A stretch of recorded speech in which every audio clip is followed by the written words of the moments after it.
is Eli Manning. Stays on his feet. It is caught by Tyree.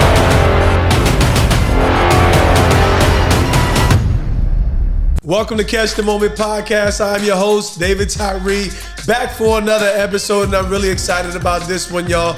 We're going to get right where we need to go on your process and journey to get great done. This week, I got with me a true legend in New Jersey, in the fitness industry, in the bodybuilding industry, the one and only Rich Gaspari. Thank you for coming on, fam. Thank you. I'm really happy to be here on the show. I know it was a little late, man. but we're here, and I'm glad to be here. Listen, man, there's certain people that are not only just well worth waiting on, but this is really an honor. Like I'm not like this. I'll be honest, like I'm not like super duper astute in the fitness industry and the bodybuilding world, but I actually had heard of your name.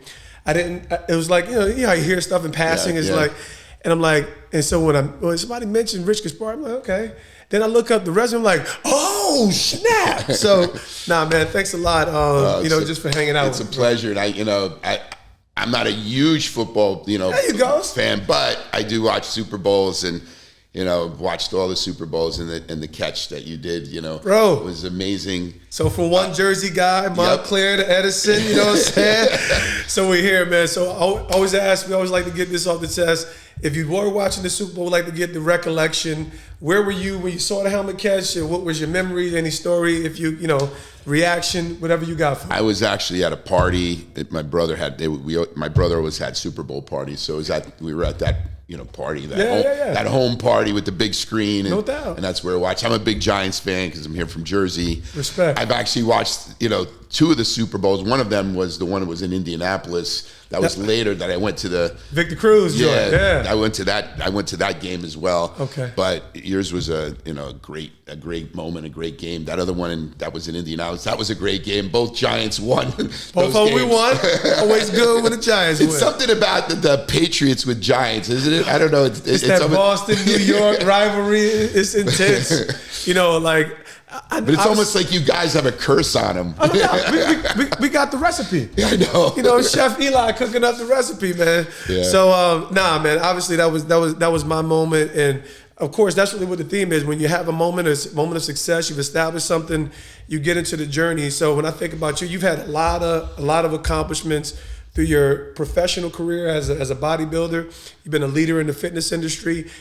What would you say is the defining moment of your career? And talk about that a little bit. Well, in bodybuilding career, the first time that, bodybuilding is way different. First of all, it's a very cultish kind of sport. Uh-huh. Everybody knows about Arnold Schwarzenegger. Yeah. That's the first time, when I saw Pump and Iron, that's what really made me a big fan. And I seen these guys. I was this like skinny kid. Yeah.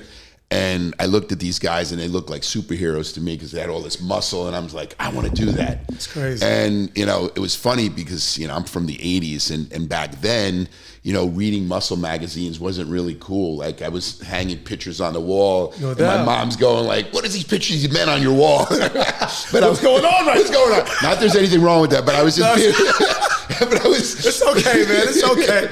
But anyways, it was I was a big fan of just bodybuilding, and since the age of 12, I wanted to be a bodybuilder. My friend, I was hanging out with my friend playing catch, and I went into his basement and I saw these stacks of magazines and pictures of Arnold Schwarzenegger, Franco Columbu, Lou Ferrigno, who played the Incredible Hulk. And when I looked at those magazines, I looked at these guys. I'm like, man, these guys are superheroes. How can I be like them? Oh. And I just started reading everything, from 13, 14. I was still too young. Yeah. I started training about 14 years old. And I knew my destiny that I was going to be a pro bodybuilder. Before anything, happened, I just knew it was going to happen. And bodybuilding, a lot of it is about genetics. You have to have good genetics. One of the guys that was my rival, my good friend, my mentor was Lee Haney. That's the guy I went against. He won 8 Mr. Olympias. He beat Arnold's record. I moved to California at 20 years old. I was competing in all the local shows in New Jersey, and I was winning all the local shows. Crushing it over here in the Garden State. But, and I was 19, 20, and what they were saying to me is like, listen, you're a big fish in a little pond. If you really want to be someone, you got to move to California. And at the time, it was a moment. I was actually a pre-med student at Rutgers University. And I was going to college, and I I was already two years into college, and what happened was I had to make a decision. I got offered a job to go move to California to work at this gym, but it was also my opportunity to be there. Back then, Joe Weider was the guy who, was in charge of all the bodybuilding magazines, Muscle and Fitness, Flex. Okay. So I decided to move to California on a whim, and I told coast. I told my parents, I said, if I move to California, I want 1 year. If I don't turn pro in 1 year, I'll go back and I'll finish college. Gotcha. But so you struck a deal. But I made a deal with my parents. I moved to California. Yeah. And I was on a mission. I knew I was out there for a reason. I couldn't let my parents down. So I was working in a gym in the valley, in the San Fernando Valley. And I met a lot of pro bodybuilders. And for me, it was like, now I'm in with all people that were better than me or that I need to rival against. Gotcha. And I was training like a maniac. And the guy that I told you, Lee Haney, saw me train. It's before he won Mr. Olympia. And Lee Haney goes to me, he's like, you're like an animal frothing at the mouth. He goes, I want you to be my training partner. Now, he was already pro. Okay. I was still amateur. I saw the opportunity to train with this guy and him to teach me as my mentor to be the next big pro. That year, I competed. He was competing for the Mr. Olympia because he came in third in his first try in Mr. Olympia. Nice. I was competing to win back then, to win the Nationals or the Mr. America and the Mr. Universe. You have to win those two titles to go then to become pro.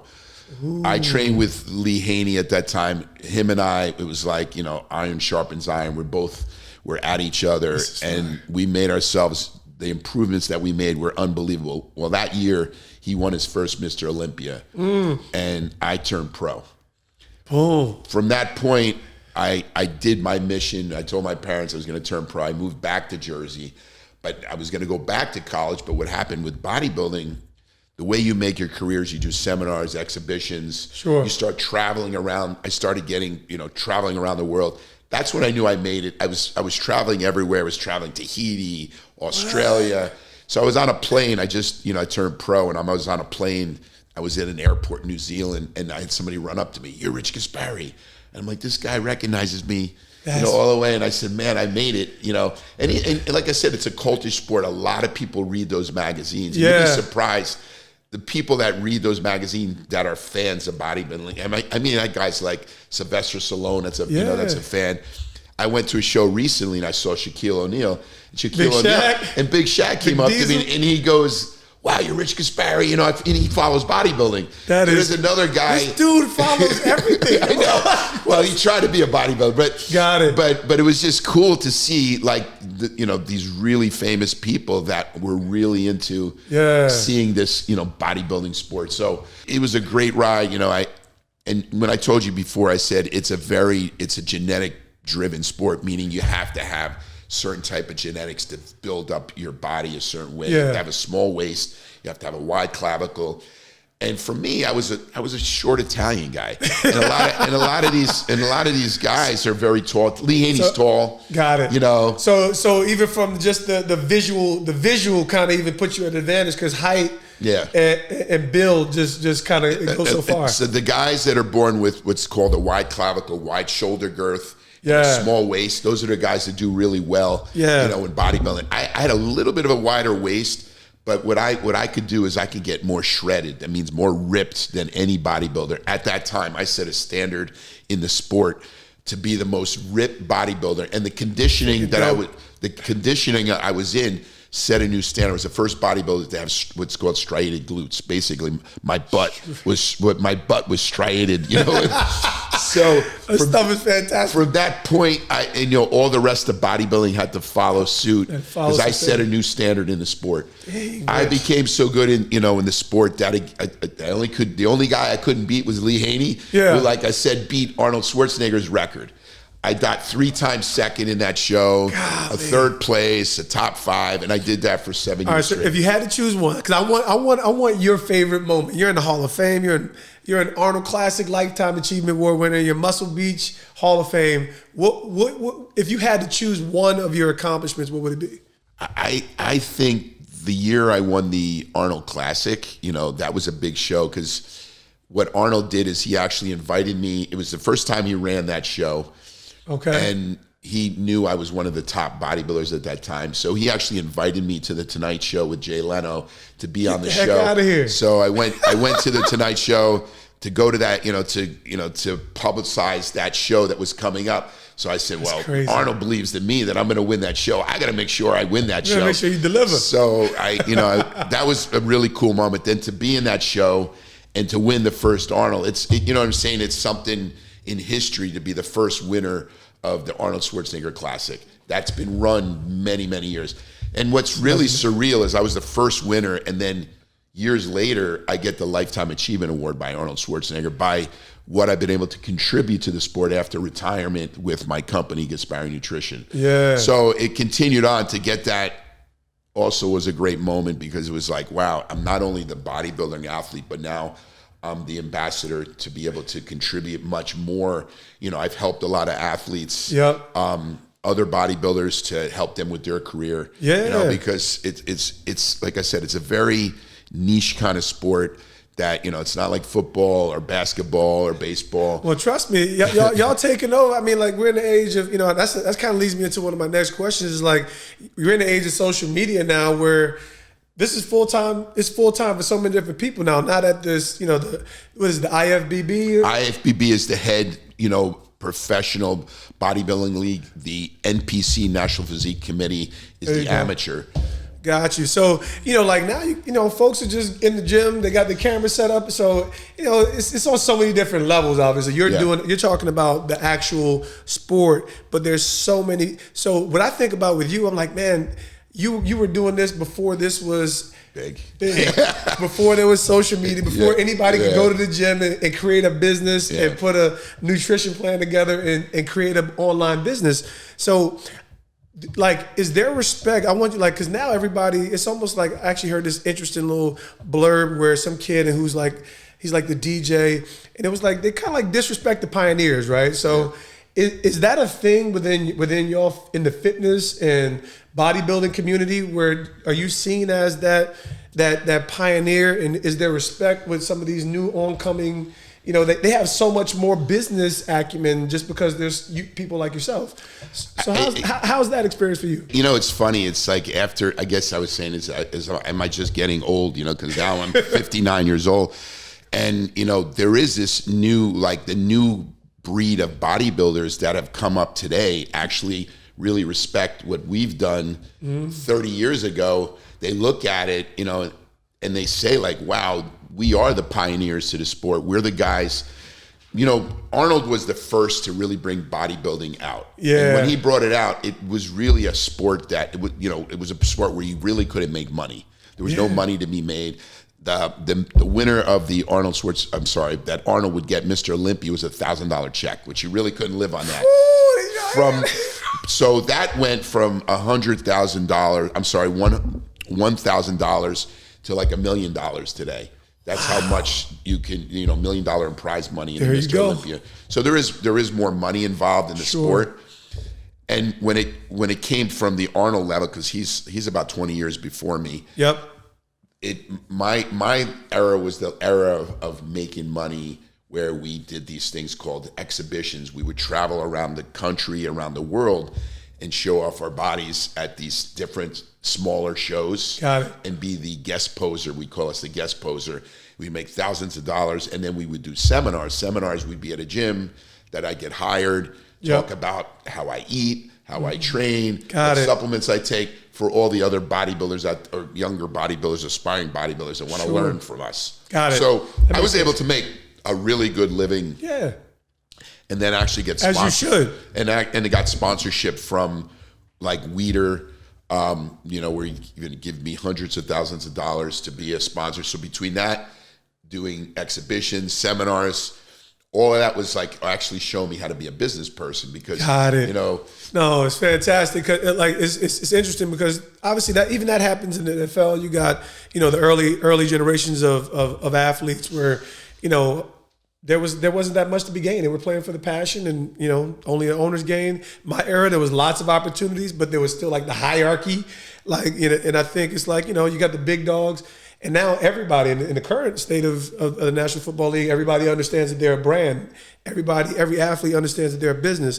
So I had to think about this, man, because you know you're so accomplished, and thank God the respect is there. I mean, but I know you're a fierce competitor, right? So you got the mindset. Yeah. How was that for you with all the commitment? You didn't win the big one. You're going up against your mentor. Like, how did you have to internalize that? Because yeah, everybody's in it to win it. Yeah. So how was that internally? How did you personally deal with that kind of grind that you're in it? Like, I'm one of the best in the world, but I can't get over the hump and win the big one. I never once would go in a show to think that I was going to lose. I always went into the show to win. So no matter what, yeah. Even though I had what do they call the experts saying he's got better genetics, he's got this, I would always say, you know what, I'm going to go in that show the best that I can be, the best Rich Gaspari can be, whatever that is. Yep. But I'm going there as a winner. I'm going to go there as a winner. If I go there as a winner, whatever the outcome of the judges, you got to remember it's different from football, that the guy who scores the most touchdowns are the guys that win the game. Bodybuilding is subjective. It's the guy who looks at your body and who's got the best body. Here's another thing: when you had Haney, who had multiple wins, it's really hard to knock off the king. He's the guy who's who's already the winner. So he's got to mess up. And I had a joke between me and Lee. I said, Lee, if you just mess up a little bit, I'm right there. I respect you. I love you. But I want to beat you. That's good.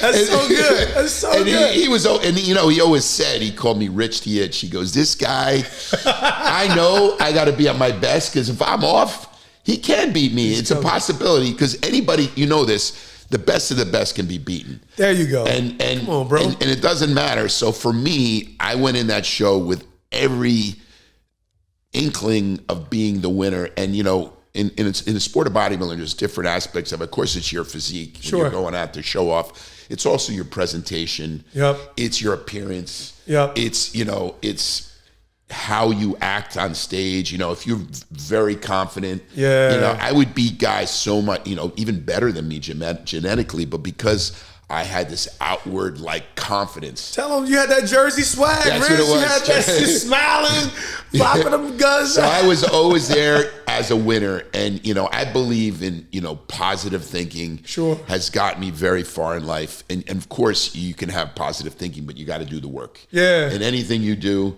I spent hours in the gym, hours posing, tanning, making sure my skin looked it's a beauty contest. I'm not going to say it's a beauty contest, but it's an appearance contest. There you go. And you got to look your best, against these guys that are doing the same thing, who are pushing themselves. But never once did I go into the Olympia to say, hey, I know Lee Haney's going to win.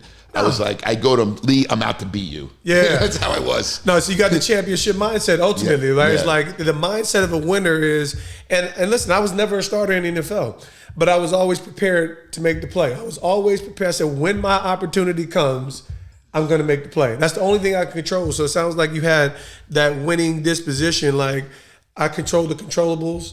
And now, like I said, I just had to think about them. Like, this dude was a boss, and it's like he was never able to hoist the biggest belt that he was working for. So I know that when you're a competitor, it's like you feel good, but you go home, you're like, and I got 3 times. It was not like once. It was three times. Buffalo Bills, trying to beat this guy. Yeah, and I look at it now. I look at it and I'm like, wow, I pushed myself to the limit to be the best against the very best. Very best. It's not like I said, he beat the record to be the best bodybuilder of all time. There's only one guy that tied his record. I don't know if you know the guy, Ronnie Coleman. Yep. So he tied his record. But still, I look at the sport of what I accomplished, and I said, man, I did pretty well for a guy that came from Jersey that said I didn't have the potential to be a champion. Come on, man. I did everything I could to be the best. And you know what? I look at life that way. If you put every effort into life, everyone looks at life and, it's how you look at it. If you're looking to be a winner, you will be a winner. No matter what the outcome if you don't try in anything, you know that you're not going to be successful. But if you take every part of what you want to do to be successful, you will be successful. Boom, Rich, you're giving them the gems, man. You're giving them the gems. So, injury is basically what kind of instigated your transition out of the professional side of bodybuilding. How did you handle that mentally and emotionally? Because technically you were still in a great position to compete at a high level. And I know that athletes in transition, especially even more so today, really emotionally challenged. You got identity stuff. So how did you handle that mentally, emotionally, and what was part of your ecosystem? Well, it was hard because, I was still in my prime. I was in my early 30s. I still could have, if I didn't get my injury, basically what happened is I ruptured a disc in my neck, herniated disc, caused the nerve basically to get shut down on my right side. So what happened was, of course, bodybuilding is an image sport. My right side muscles were atrophying, so I couldn't compete no more. So I sat there when this injury happened. First of all, I don't know if you know about ruptured discs. It's a very painful. Not a lot, but I know they're painful. It's very painful, especially, you hear about sciatic that goes down your leg. This is a brachioradial nerve. It goes down your arm.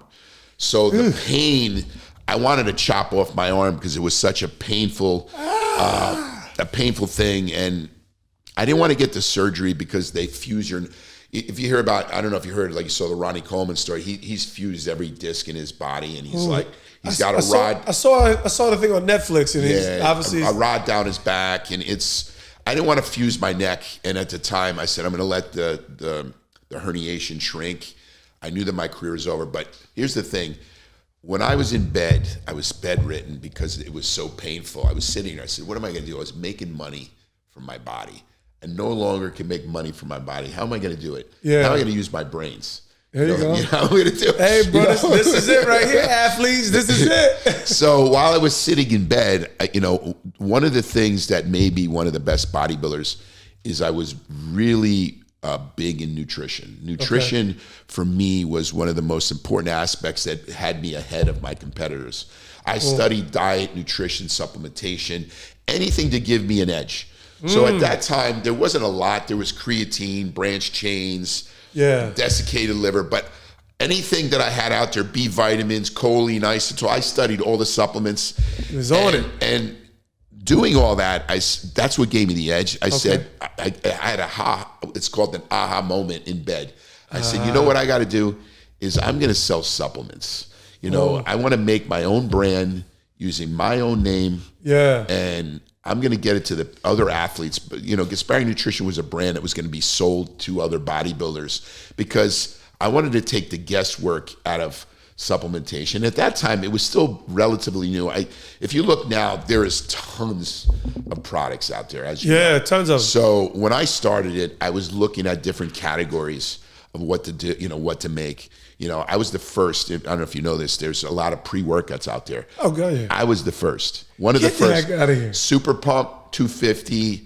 If you guys have looked up, that's one of that's the. That's all I hear about for the last 8 years. Pre-workout. But my pre-workout is when the pre-workout. I was the first to start the pre-workout category. Yo, that's crazy. So there was another brand called Eno Explode. It was called BSN was the brand. They were in red cans. I was in a blue can, and what happened was it became a very, I'm competitive because I'm a competitive bodybuilder. No doubt. So when I got into this competition against this, rival company, they used to do this thing called, the wall of red. So I would go into the store and said, hey, I want to buy that wall of red. I'm going to put in all the blue cans. So I would buy out their wall and put in my blue cans, and I would say, waves, blue waves knock out walls.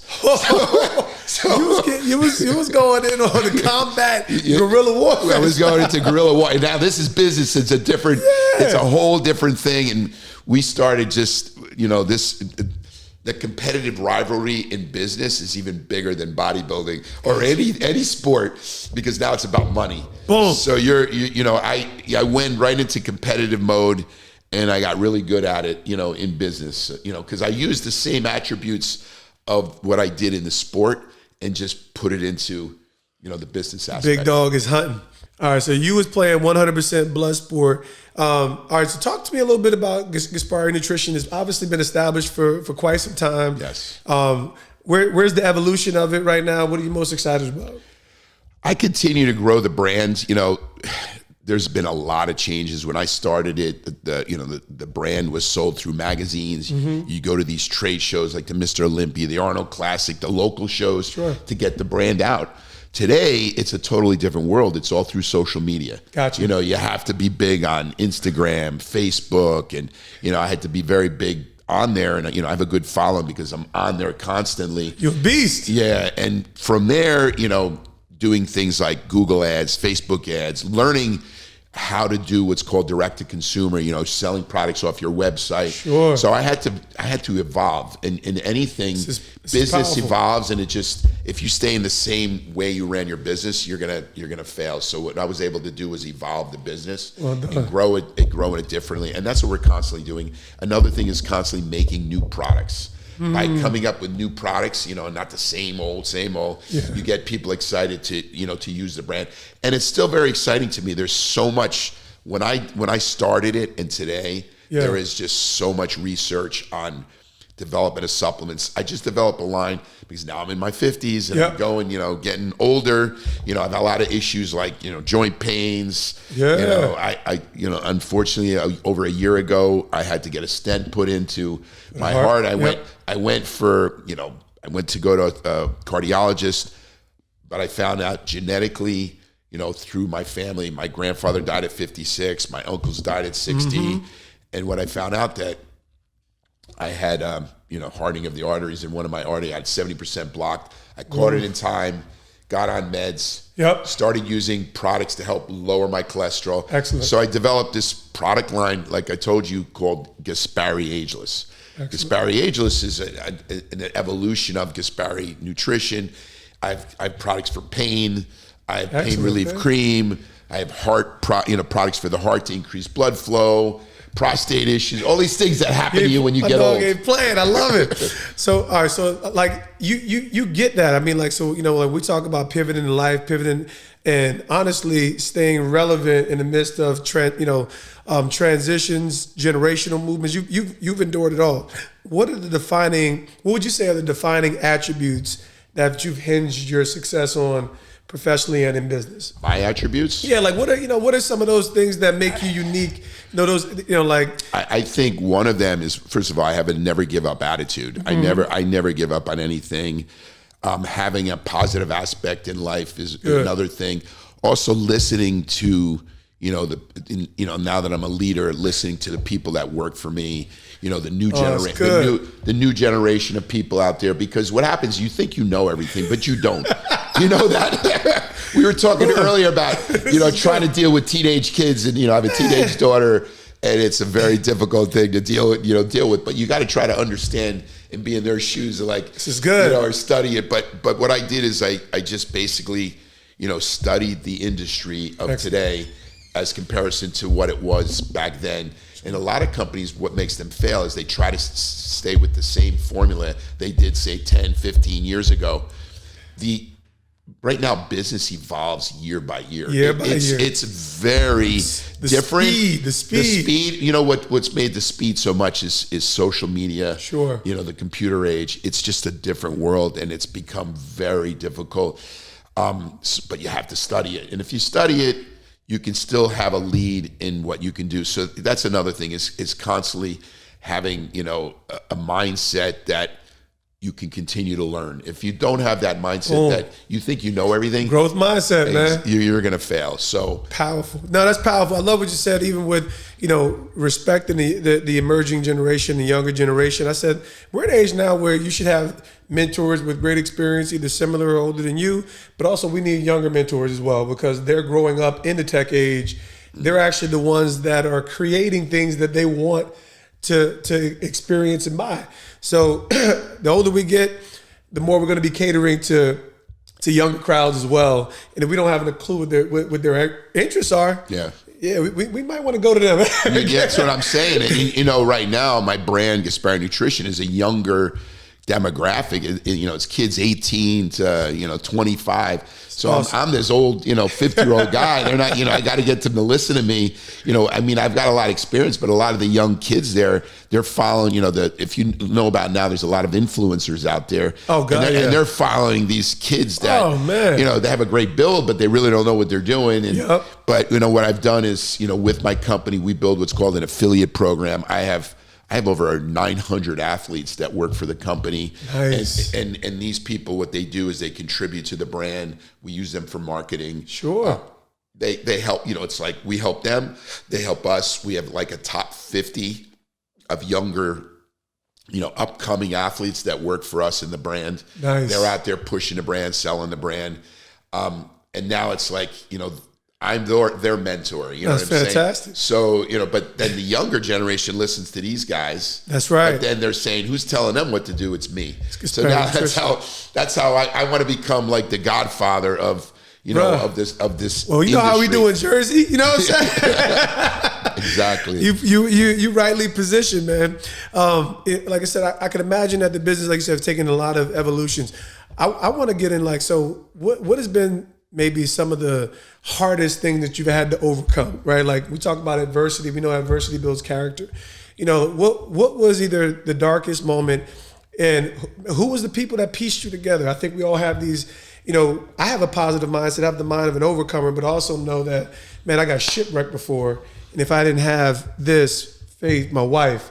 So, maybe share with us one experience that you've had, whether as a business owner, as an athlete, that was, man, what the heck?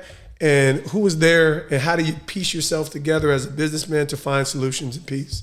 Well, one of them is having faith in God. When you have those darkest moments and having a family, when I told you I got injured from bodybuilding, I was on top of the world, driving Porsches, traveling the world. When I got injured, I didn't have any more money. I was not, the money income wasn't coming in. I was living high on the horse. And what happened to me is I went into bankruptcy, personal bankruptcy. I had to move back into my parents' house at 30 and start over again, from being this great athlete that I was 20 years old, 10 years. And then I went into bankruptcy, and that's where, I started Gaspari Nutrition. So that was a dark moment. Yeah. And I was working out of a basement, my parents' basement, and saying, you know what, I'm going to make this work. Humble beginnings. And it's going to work, and no matter what. And I was going place to place to place.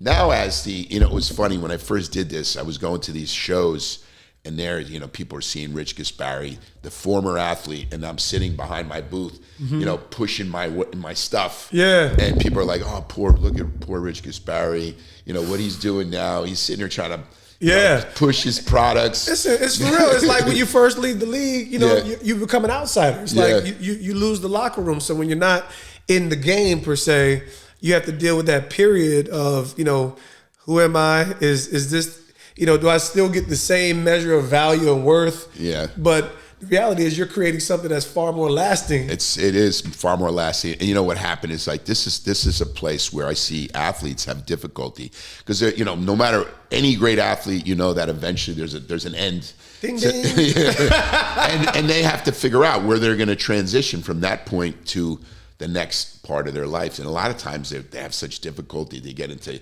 using drugs, and they lose everything, and they just can't figure out what to do.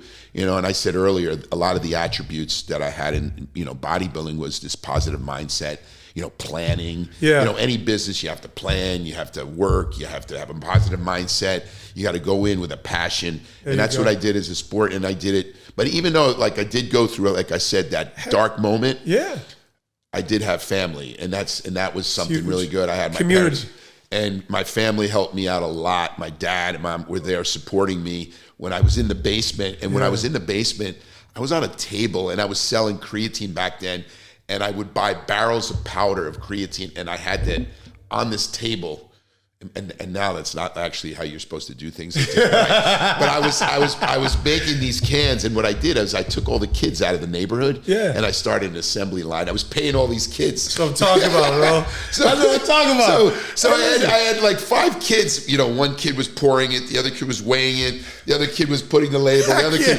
So I had this like assembly line of making product. Bad for these kids. They need a purpose, okay? They need a purpose. But I did pay them, and it's Fantastic. funny. They came to me, you know, because this is 25 years ago. They came to me, actually, these kids now are your age, probably. And they're like coming to me, you know, I learned a lot from you. That was so cool. You had me do that. You know, I was paying them like $5 an hour, and like, no doubt. You know, gave them cash. But I was, good money. But I was doing it to like, I wanted to get this business take off, and I wanted, instead of giving it to a manufacturer who's going to charge me more money, I did it myself. I love it. And I ended up making more profit, and I started going gym to gym to gym. Here's what was really like humbling. I had a 911 Porsche, you know, it was really cool as that bodybuilder driving around the gyms. I sold my Porsche and I got a Aerostar minivan and I lettered it up. That's all I had, you know, like I told you. And I'm driving a minivan in my 30s with my products going gym to gym to gym to store to gym. Bro, this is what I'm talking about. And that's humbling because you got people rejecting you. Yeah. You think they're like, when I was the athlete, I was the cool guy. But now I'm the guy trying to sell them something. Out of a minivan. And they're kicking me out of their place to do that. And you know, it is, you get a lot of doors slammed on you. And that's where, you know, you're sitting there and saying, you know what, I just got to keep doing this and I'll make it through. The power of perseverance and persistence and perseverance, right? And like that, to me, that's what this platform is about because, you know, when you do achieve something, you know, a measure of success, we often forget the moments of humiliation that it takes to start in a sound place. Like, you know what? It's me, it's the family, and the people that believe in me at this moment, and we're gonna build something. You know, setting that strategic plan and taking step by step, enduring rejection. This is what it takes to do something significant. And man, like I said, when you talk about longevity, there's very few who can kind of measure up. Now, I want to get into the I can't. This is almost like I can't not ask. You know, steroids is the major topic and has been within your industry. And I honestly, I didn't look up anything. Yeah. Like, what was your experience like? Were you a clean athlete in your prime years? You know, what was your experience seeing other bodybuilders, knowing that this, you know, like I can imagine in the 80s, it's like, well, here's the thing about steroids. I mean, I'm not going to say I haven't used them because the part of the sport was we did use steroids. What the thing is people don't understand it. You know, steroids have been demonized for the fact that they think that what they do is they can build a champion. They don't build a champion. Still, what steroids do is they prevent your body. They help recovery. Okay. More so you're able to eat, you know, more, build muscle, recover easier, and the thing is in that level, you end up doing what you have to do to compete in that level. The thing is what we did back then. Steroids weren't illegal, by the way.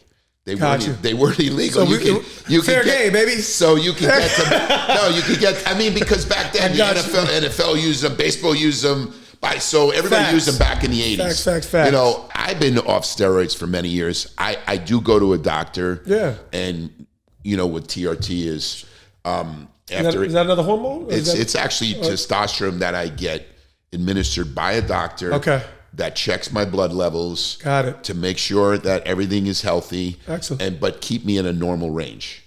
And that's how I do it. But back then it was more about what I can take to get myself to get to the next level. But today it's a whole different level. I don't even know what the bodybuilders take today. Unfortunately, there's a lot of stuff that they take, and it's at a whole nother level. And I totally understand the mindset. So the goal is not to demonize. I think once the conversation becomes a conversation and there's ethics and et cetera, you have people who are clean, you know, quote unquote clean athletes. Nobody in the professional level was clean in that level. I'm going to be honest. From Arnold Schwarzenegger on, they've all used, they have all used steroids. It's part of the sport. It's funny because it was really put to the point that it was at the level of like using cocaine and heroin, and it's not at that level. Facts. And today I see a lot more education on what's called, I don't know if you see them, they're all over the place now, these hormonal clinics that are opening up. And that's doctors that administer testosterone, HGH. Yeah. And you hear about that because when you age, what happens to you is your natural testosterone levels go down. It causes you to go into depression. You start gaining belly fat, all these things that happen to you. Now, if you can keep... That's where this is coming from, huh, baby? Well, 42 in the building, I'm like, oh. Age 40 is when it happens. And if there is a way to just keep you at a normal level, not crazy 10 times. I got you, bro. Just where you are at a normal total testosterone, a free testosterone level. Sure. Really, it's actually a healthy level. I mean, guys like Sylvester Stallone, says he takes, testosterone, and he's 77, 76, 77 years old. And he swears by it. Testosterone. But I don't. There's healthy. There's the healthy approach. And yes. Then now you talk about the conversation versus the demonizing. Meaning, and I think at the end of the day is when you're in competition, when the playing field isn't level, then it can be an ethics issue, right? It's like, if everybody doesn't have access, if everybody's not comfortable with the terms, that's true. Then of course in the sport, I'm like, listen, I had this part of what made me a great athlete was my crazy belief, and it became a hindrance as I got older. But I believed that I had everything I needed within my body to be a dynamic athlete, so I never took supplements. But it was like that thinking gave me this mental edge in my mind. Mm-hmm. But as I got older, even as a young man, like you're 28, 29, you start noticing differences in your body. Yeah. You don't recover as fast, even at that age. You need the supplements. You need the nutrition. When you're in your early 20s, you can say that. But as you age, what happens is your body goes through deficiencies. I'm a firm believer you cannot get all supplements just from foods alone. It's very difficult because not everybody eats perfectly. No. Not everybody eats all the food pyramid. Sure. So if you're able to take in, a natural fiber, a greens and reds, good. I'm a firm believer in, multivitamins, which I'm going to get you some vitamins to get you. Listen, bro, I'm here for it, bro. I'm aging. I'm feeling good, but I'm aging. But keep you healthy. But, and the whole thing about steroids, it's like, I believe that if anything is monitored by a physician, it could be, it's okay. Now, for athletes that are competing that, are drug tested, then of course, don't be a buster. But if you're in a sport where everybody's using it and you're trying to keep up with the Joneses, you're doing what you have to do. Yeah, that's what I call about, learn the rules of the game and play to win, right? If the rules of the game, and this is where we're at, and everybody's comfortable with that, that's the rules of the game. Play to win. Yeah. And I think that's really with the competitors. That's how it is in business. And ultimately, that's why I'm not of the adage of, people have different advantages, right? It's like, hey, you're a Jersey guy. You had to create a lot of different opportunities, whether it was in business. That's your business started out of the garage. Your bodybuilding, it started from a kid who saw these images like, I want to do that. Some people, like I said, our kids, they're going to start from a different playing field. They have a lot more experience. That's an advantage, right? Yeah. We didn't have all those advantages, right? But I don't get upset about that for some kid who's 10 generations deep in wealth and business experience. I learned the rules of the game and I play to win, and that's how you position yourself. Have a great attitude, positive mindset, and you find a way to get great done. I think the last thing that I really want to kind of get your thoughts on is, what's, you already alluded to it, the shifts and changes in business and within your industry. I look at them, it's like all the information is coming on the phone these days. Is there something that you would foresee to be a next trend? I know you talked about the, of providing lines for your age groups. What's the next thing in the future for Gaspari Nutrition, and maybe what your insights are within business and your industry? It's constantly evolving. Mm-hmm. I mean, the amount of information. I mean, this is the information age, as you know. I mean, Google before Google, you're sitting there trying to find out about things, and you just have to go into your encyclopedia. Man, I remember Encyclopedia Britannica, you still remember that, Encyclopedia. I miss it. I'm like, because I go on the internet, I get lost. I'm like, man, what happened? I need to go to a library, bro. Like, find 6 good, credible sources. Yeah. Nowadays, you got to sift through web pages. And there's good information and there's bad information. That's the only. There's a lot of information, but the thing is to decipher the good from the bad. There you go. And that becomes difficult. You know, I try to, with my reputation of being in so many years, 25 years I've had my company, you know, with that reputation, I believe that, you know, I'm credible to, you know, what I know and what I've done now is, like yourself, we have a podcast called Fitness, Fame, and Fortune. I look at guys that after their sport or what they've done, which I'd love to get you on, because you have me on. Let's go, bro. I'm going to get you on my show. But anyways, it's all about, you know, how can you transition from being that athlete to go into the next level. And that's what we're talking about. I was able to do that with the podcast that we do. But I want to provide information, accurate information. And that's what I've been doing. I've been putting it out, you know, on ingredients. Because, you know, one thing I learned is, you know, one of my mentor was Joe Weider. Joe Weider is the one who basically started the whole sport. He brought Arnold Schwarzenegger to the United States. You know, he passed on. Crazy. He passed on, I don't know how many years ago, like 10, 15 years ago. I know the name, trust me. Yeah, Joe Weider is the man. Yeah. He started the IFBB, he started the Olympia. Anyways, that was a guy, and I remember, like, he had a magazine, and every month he would be like, how to build your biceps.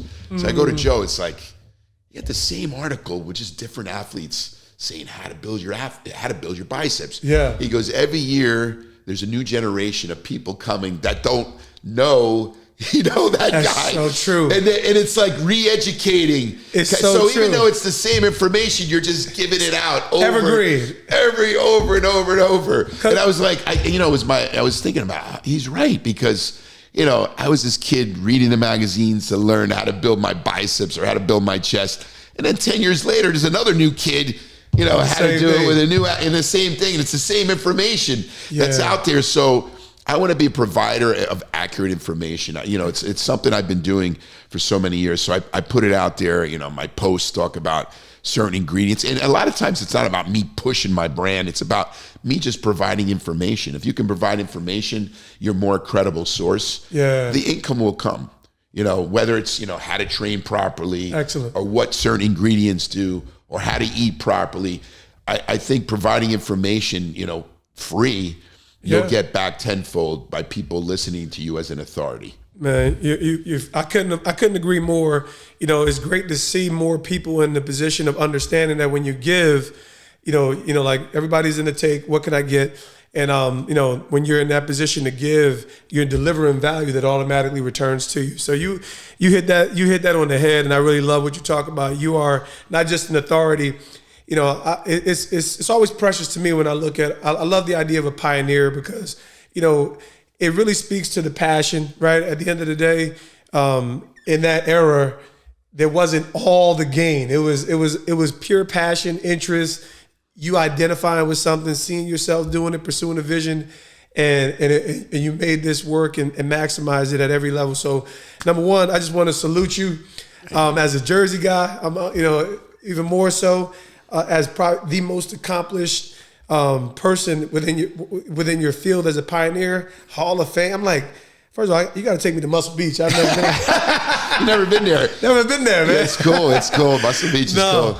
But you know, but even more so, man, just thank you for that continued 25 years in business. Most people don't do anything significant for that long. So continue to wish you the best. Thanks for catching the moment with me, man. And just share with us real quick where we can find more on Gaspari Nutrition. And ultimately, you know, just the handle so we can get the information, make sure we're supporting. You can get me on social media at Rich Gaspari on Instagram. Excellent. I just started TikTok, which is another there one. It is. So Rich Gaspari 88. You can go to TikTok, Facebook, but my brand, you can go to GaspariNutrition.com and GaspariAgeless.com. Gaspari Ageless. Listen, man. So, bro, I'm super excited, man. This was a ton of value. I hope everybody heard everything that my man Rich was talking about. He's talking about transition. He's talking about how to have longevity. He's talking about reinvention, staying with the times. There's dimes that will basically position you for every pursuit that you have. Whether you're an athlete, whether you're a business owner, whether you're an executive, he's positioning you to get great done. And that's how you catch the moment. So make sure you tune in with us week by week. Check that drop. Rich Gaspari, David Tyree signing out.